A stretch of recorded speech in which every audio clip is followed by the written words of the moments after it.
ગાડીની અંદર નાસ્તો નથી હોતો, મારી ગાડીની અંદર પાણીની બોટલ નથી હોતી, પણ મારી ગાડીની અંદર પાવડો અને કોદાળી રહી છે. રસ્તામાં જેટલા પણ જાનવરો મળે છે, રસ્તા પરથી હું હટાવું છું, ખાડો ખોદું છું, એની દફન વિધિ કરું છું.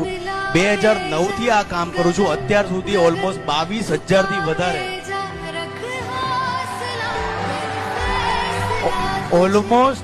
22,000 થી વધારે જાનવરોની મેં દફન વિધિ કરી છે.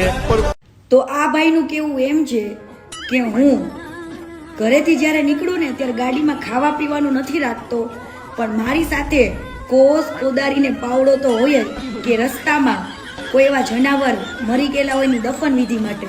અને એમનું કેવું એમ છે કે મેં અત્યાર સુધીમાં 2009 થી લઈને અત્યાર સુધીમાં 22,000 જાનવરોની પશુઓની દફન વિધિ કરી. તો મિત્રો એનો સરવાળો કરીએ ને તો 2009 થી લઈને 2024 નું 15 વર્ષ થાય, એને ગુણ્યા 365 દિવસ એટલે 5,475 થાય, અને એને ભાગ્યા 22,000 તો 4 પશુ થાય. તો હવે તમે વિચારો કે આ દફન વિધિ કરતો તો કે પાવડો લઈને પશુઓને મારતો તો, કસાય હતો. હવે ભાઈ તું આંકડો તો હારો બોલ, 22,000 કોને કહેવાય તને ખબર છે? 2200 બોલ્યો જ ને તોય કોઈ ભરોસો કરે. અને 2009 માં તો તારી પાસે ગાડી નથી, તો કોસ કોદારીને પાવડો ક્યાં મૂકતો હતો?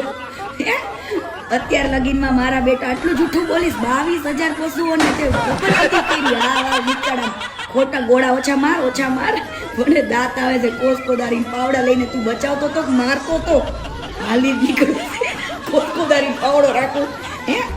આ કસાય હારો કહેવાય, આના 22,000